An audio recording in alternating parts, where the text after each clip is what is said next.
నమస్కారం ఈటీవీ 360కి స్వాగతం. ముందుగా ప్రధాన అంశాలు.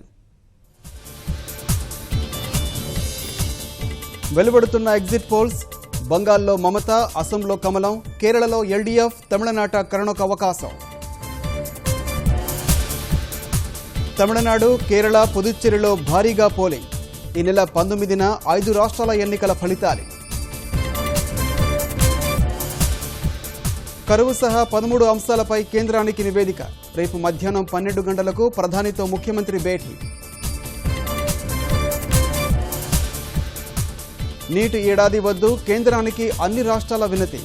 అందరి అభిప్రాయాలను సుప్రీం ముందు ఉంచుతామన్న నడ్డా. కృష్ణాపై తెలంగాణ చేపట్టే ప్రాజెక్టులతో రాష్ట్రానికి తీవ్ర అన్యాయం. జగన్ ఆరోపణ. కర్నూలులో కొనసాగుతున్న దీక్ష.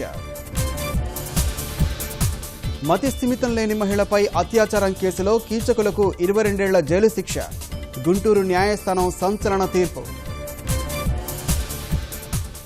బకాయిలు తక్షణం చెల్లించండి, నిందితులకు బెయిల్ రద్దు చేయండి.